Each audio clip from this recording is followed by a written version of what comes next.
হাদি ভাই মরে গেলে আমি বাঁচতে চাই না। ও নিরাশ্রয়, ওর আশ্রয় নাই, ওর ঢাকা শহরে কোনো আত্মীয় স্বজন নাই। তারপরে ওরে আমি দিলাম আশ্রয়, হ্যাঁ, যে একটা মেয়েকে যদি আশ্রয় না দিই, মেয়েটা সুন্দর সুন্দর রাস্তায় থাকবে কেমনে? হ্যাঁ, তাহলে ও যে কোনো নেত্রী, এই তো আমি জানতাম না, আজকে শুনি।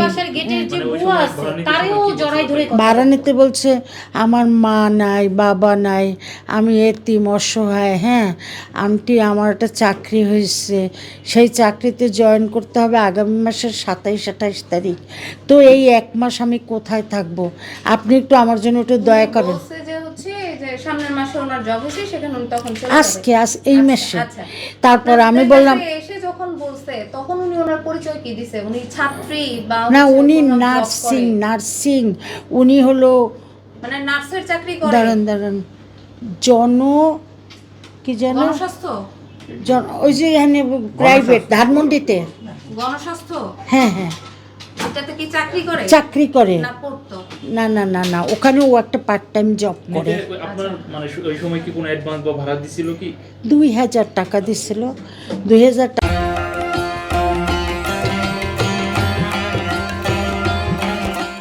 টাকা দিচ্ছে।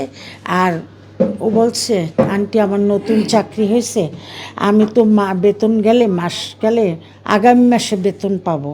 হ্যাঁ, তবে আমি আপনাকে টাকা দেব। আমি মনে মনে ভাবলাম কি, ও তো অসহায়, ও তো বেতন পাইবে আগামী মাসের ইসে।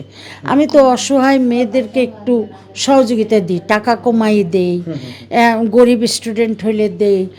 ও যদি দিতে পারে টাকা দেবে, না দিতে পারলে হ্যাঁ, ওরা 8000 টাকা থাকা খাওয়া এভরিথিং। আমার হোস্টেলে 24 জনের থাকা যায়, তাই সে তখন ছিল 22 জন। ওই যে দুর্ভাগ্য হইলো, ওই যে সিটটা খালি ছিল, পরে আমার মনের মধ্যে খালি খুঁজতেছে যে আমার তো একটা সিট খালি আছে, আমার ভাড়া না পাই, কিন্তু ওই মেয়েটাকে অসহায়, ওকে যদি 30 দিন আমি থাকতে দিই, তাহলে ও একটা চাকরি পেয়ে যাবে। এই যে 23-24 দিন ছিল, এই সময়ে কি তার কোনো আত্মীয় স্বজন বা কেউ আসছিল কি দেখা করতে? না, কেউ আসে না। ও তো বলছে আমার আসবে কে, আমার তো বাবাও নাই মাও নাই, আর একটা ভাই আছে, সেও আমার তেমন খোঁজ খবর নেয় না। ঠিক আছে, তো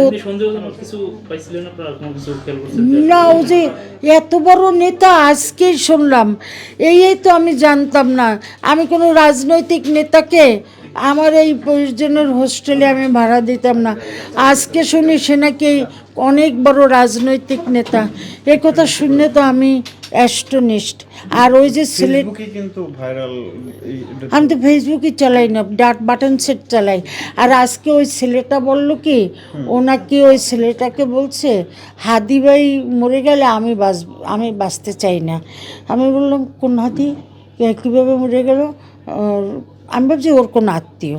বলছে ওই যে ইসের, ওই যে কি দাঁড়ান, ইনকিলাব মঞ্চের যে হাদি ভাই, সে যদি মারা যায় তাহলে ও বাঁচবে না। আমাকে সে তো সুস্থ হয়েছে, তাকে সিঙ্গাপুর নিয়ে গেছে, তার অপারেশন সাকসেসফুল, সুস্থ হয়েছে, তাইলে সে মারা যাওয়ার প্রসঙ্গ আসে কিসে?